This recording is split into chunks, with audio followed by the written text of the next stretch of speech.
I couldn't watch your kid, my mom refused. You're on your own now, I texted while canceling every payment. On Christmas Day, my dad came. I'm 31. I knew things were bad the moment I saw her expression. My mother, Margaret, was sitting on the couch with Lisa's kids, looking healthier than I'd seen her in months. For a woman who was supposedly too frail to watch my daughter Mia for a single night, she seemed to be doing just fine with my sister's 3 children. My stomach dropped. Everything froze. The laughter died when they spotted me in the doorway. My mother's face paled for a split second before she recovered, pasting on that smile I'd seen 1,000 times before. "Jake, what a surprise. I wasn't expecting you," she chirped, bouncing my nephew on her knee. I couldn't speak. The envelope of cash in my hand, the extra money for utilities I'd brought over, suddenly felt like a lead weight. My eyes darted between my mother, Lisa's kids, and my dad, who slumped deeper into his recliner, avoiding my gaze. "You said you couldn't watch Mia because of your health," I finally managed, my voice tight. The room went silent. My mother hesitated, but Lisa, always ready with an excuse, jumped to her defense. Too much on her plate, she said, wouldn't want her to overdo it. My blood pressure spiked. A familiar pressure built behind my eyes. I repeated her words back to her, keeping my voice low. She was literally babysitting right now. My mother sighed, rubbing her temple like I was causing her stress. The irony wasn't lost on me. She explained that it was different, that Lisa needed her help. Raising kids alone isn't easy. The floor disappeared beneath me. 32 years of being second best crystallized in that single moment. I asked her point-blank if Lisa, who had never paid a single bill in her life, who Mom had bent over backward for since we were kids, needed her more than I did. Silence crashed down around us. My father shifted uncomfortably. Lisa rolled her eyes. And my mother, she just shook her head as if I was being ridiculous. Not like that, she insisted, but it was exactly like that. My jaw clenched tight enough to crack teeth. Everything suddenly made sense. My mother's supposed illness wasn't about health, it was about control. She didn't want to risk me cutting off the money flow. So she lied. She manipulated me. She let me believe she was too weak to help, all while cashing my checks without guilt. And Lisa knew. She had always known. Something inside me snapped. Years of frustration, resentment, and disappointment boiled over. I told them I finally understood. I was never part of this family, not really. Just the backup plan, the safety net. The idiot who kept the lights on while they all lived their lives. My mother gasped dramatically. I cut her off before she could speak. This wasn't fair. No, what wasn't fair was me paying their bills for years while they treated me like an afterthought. Believing they actually needed my help when the truth was, they just didn't want to do anything for me. My mother was a liar. Lisa leaned forward with that smirk I'd grown to hate. She called me dramatic, claimed Mom had to tiptoe around me because I was uptight. I turned to her, my expression carved from stone. I called her pathetic. She let Mom coddle her like she was still 15, and she ate it up because it was easier than taking responsibility for her own life. They deserved each other. Without another word, I turned and walked out. My mother called after me. Lisa yelled something snarky. My father remained silent. As always, I didn't stop. I couldn't. My hands trembled on the steering wheel. My throat burned. The drive home passed in a blur of streetlights and traffic signals. By the time I pulled into my driveway, I knew what I had to do. Erin was waiting for me in the kitchen, Mia already asleep upstairs. One look at my face was all it took. She asked me what happened, her voice soft with concern. I told her everything. The babysitting, the lies, the final confirmation of what we'd both suspected for years. She didn't seem surprised. Maybe part of her had always known too. She asked me what I planned to do next. I told her I was done, just done. That night I slept better than I had in years. The next morning I canceled every payment. The rent, the utilities, the car insurance, the grocery deliveries, everything. Then I sent one final text. "You're on your own now, good luck," and I blocked their numbers. What followed was pure chaos. First came the missed calls, dozens of them lighting up my phone like a Christmas tree before I blocked their numbers. Then the emails, urgent, desperate, guilt-laden. When those went unanswered, they started calling Erin. She declined each call with a satisfaction that made me fall in love with her all over again. Finally, Margaret took it public. A long, tearful Facebook post about how her ungrateful son abandoned his poor, sick mother in her time of need. She described in vivid detail how she'd sacrificed everything for me, only to be repaid with cruelty. I didn't take the bait. Instead, I wrote my own post without dramatics, just cold, hard truth. I'd been paying their bills for years. My mother lied about being sick to avoid babysitting my daughter. She refused to watch my child for one night, but was perfectly fine watching my sister's kids. I was done being used. The reaction was immediate and brutal. Family members I hadn't spoken to in years reached out in support. Friends shared their own stories of toxic family dynamics. Even some of my parents' neighbors chimed in, mentioning how they'd seen my mother gardening or shopping on days she'd claimed to be bedridden. Lisa got the worst of it. Her carefully crafted image as the struggling single mom crumbled under the weight of questions about her spending habits and constant vacations. Then came the final act, a knock at my door 3 days later. Through the peephole, I saw them. Margaret and Frank standing on my porch looking desperate. My father's face was haggard. My mother's eyes were red-rimmed, though I wondered if the tears were genuine or just another performance. I hesitated, my hand on the doorknob. Part of me wanted to ignore them, to let them stand there until they gave up and left. But another part, the part that still hadn't completely let go, wanted to hear what they had to say. I opened the door but remained in the doorway, blocking their entrance. My mother began immediately. Her voice broke as she pleaded for us to talk, reminding me they were my parents. I told them to talk, not moving from my position. My father cleared his throat. "Son, your mother is devastated. We both are. We never meant to hurt you." "You didn't mean for me to find out," I corrected him. "There's a difference." My mother reached for my arm, but I stepped back. "Sweetheart, I know you're upset, but cutting us off like this, it's cruel. We can't make our rent this month. The electric company is threatening to shut off our power. Is that what you want? Your parents living in the dark?" The guilt trip was so predictable, so transparent, that I almost laughed. "You have options," I said calmly. "Dad can get a job, you can downsize to a smaller place.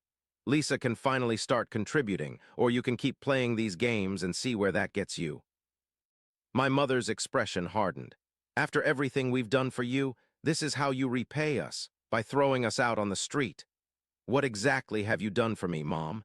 Name one thing from the past decade that wasn't about what I could do for you." Silence. My father looked away. My mother's mouth opened and closed, but no words came out. That was what I thought. I told them.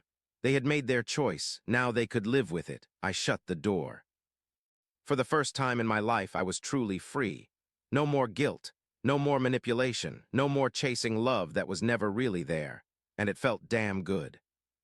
The next few weeks were surprisingly peaceful. Aaron and I took Mia to the beach for a long weekend. We started looking at houses in a different school district, something we'd talked about for years but never pursued. I got promoted at work, partly because I could finally focus without constant family emergencies distracting me. But of course, life is never that simple.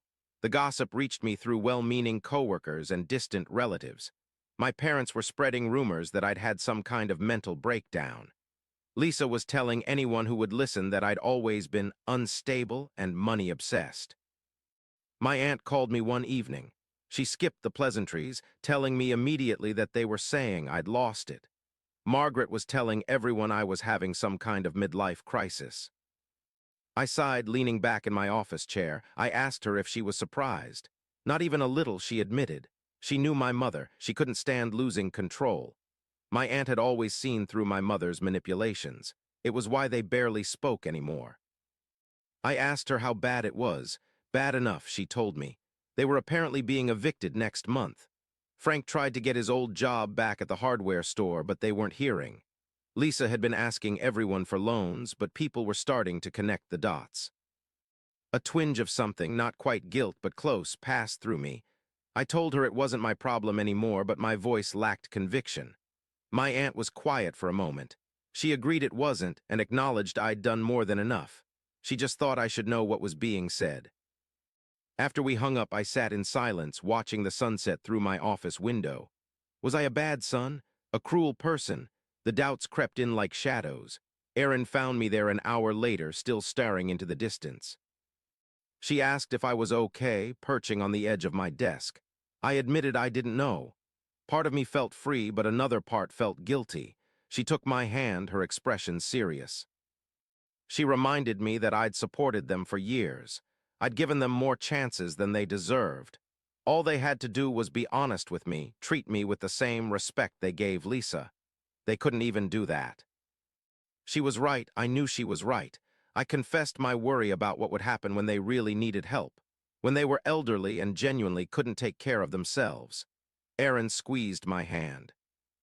That was a bridge to cross when we got there, she told me. But supporting them didn't have to mean being manipulated by them. There was a difference between helping parents and being their personal ATM. I nodded, pulling her into my lap. I asked her when she got so wise. She claimed she'd always been wise. I was just finally listening. 2 months passed. Mia learned to count to 20, a development that brought me more joy than any promotion ever could. We put an offer on a house in a quiet neighborhood with good schools. Life moved forward. Then came the Christmas card. It arrived on a Tuesday, nestled between bills and grocery store flyers. No return address, but I recognized my mother's handwriting immediately. Inside was a generic holiday card with a family photo. My parents and Lisa with her kids, everyone smiling as if nothing had changed. On the back, a single line in my mother's looping script. "We miss you," no apology, no acknowledgement of what had happened, just 3 words that were supposed to make everything better. I tossed it in the trash without a second thought. That evening, as Erin and I decorated our Christmas tree, the doorbell rang. I froze, tinsel in hand. Erin offered to get it, squeezing my shoulder as she passed. I heard murmured voices, then Erin returned with an expression I couldn't quite read. "It was your dad," she told me quietly, "just him." My father stood in the entryway, hands in his pockets, looking smaller than I remembered.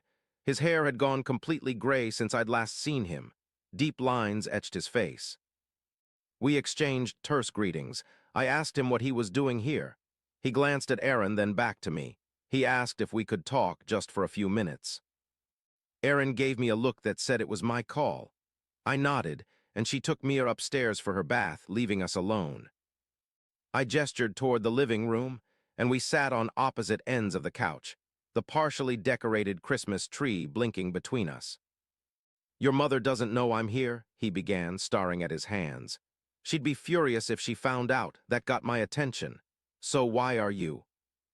He took a deep breath. "Because I owe you an apology, a real one, not whatever manipulative nonsense your mother's been trying." I didn't respond. I'd heard too many hollow apologies over the years. He continued, his voice rough. He had failed me not just recently, but my whole life. He stood by while my mother favored Lisa. He watched her take advantage of my generosity without saying a word. He let it happen. The raw honesty in his voice caught me off guard. I asked him why he never stepped in. He rubbed his face, suddenly looking every bit his 68 years. He confessed he was a coward. It was easier to let her have her way than to fight about it. Easier to stay quiet than stand up for what was right. He didn't expect forgiveness. He wouldn't in my shoes. But he needed me to know that I was right to walk away. And he was proud of me for having the courage he never did. Something tight in my chest loosened slightly. I asked him what would happen now. They were moving in with Lisa, he told me with a grimace. My mother's idea, not his. The irony was, Lisa wasn't happy about it either. Turns out she didn't actually want to take care of them. Who'd have thought? Despite everything, I felt a small smile tug at my lips. Shocking, I deadpanned. For the first time in months, my father smiled too, a sad, tired smile, but genuine.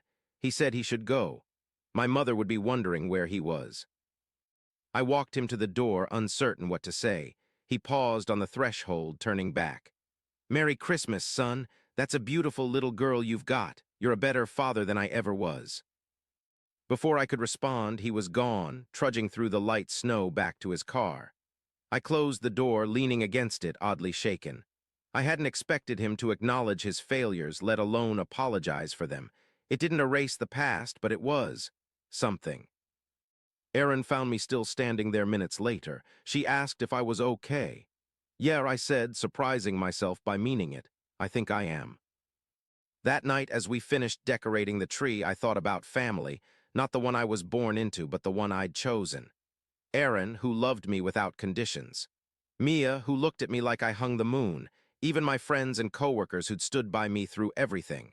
They were my real family, not perfect, but real. We moved into our new house, a modest 4-bedroom with a backyard big enough for a swing set.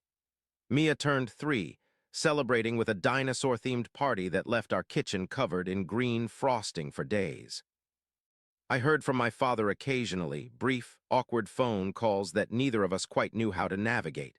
My mother still refused to apologize, telling anyone who would listen that I was the one who needed to make amends. Lisa had apparently kicked them out after 2 months, unable to handle their constant demands. They were now renting a small apartment on a fixed income. Part of me felt vindicated. They were finally facing the consequences of their actions. But another part felt sad, not for them exactly, but for what could have been. For the relationships we might have had if things had been different. One sunny Saturday, as I pushed Mia on her new swing set, my phone buzzed with a text from an unknown number. "It's Lisa. Can we talk?" I stared at the screen, unsure how to respond. My sister and I hadn't spoken since that day at our parents' house.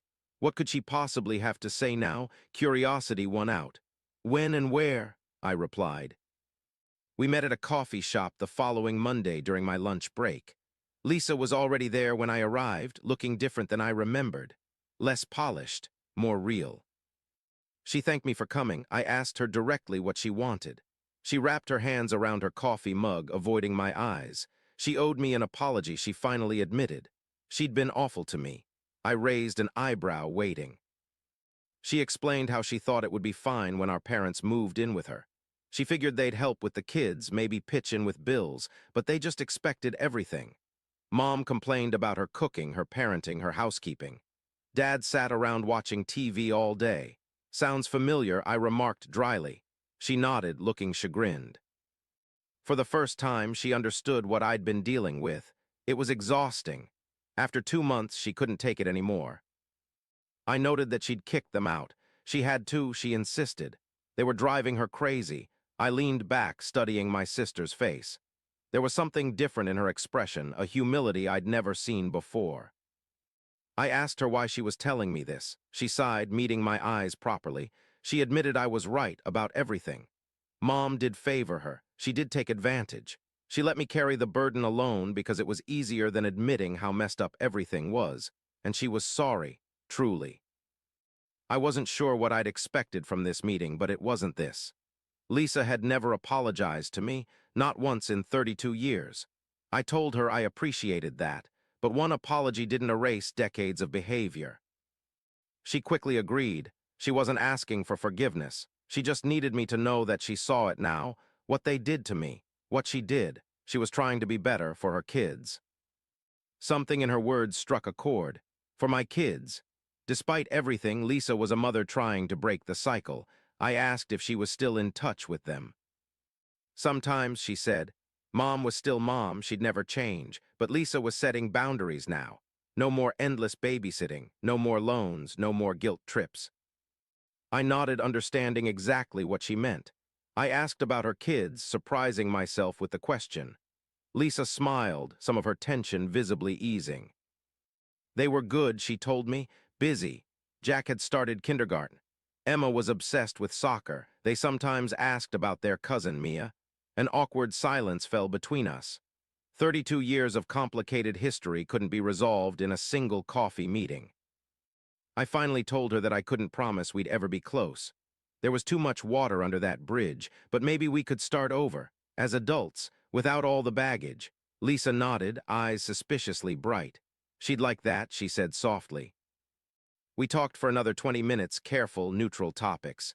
Her job, my new house, the weather. It wasn't much, but it was a beginning. As we were leaving, she turned to me.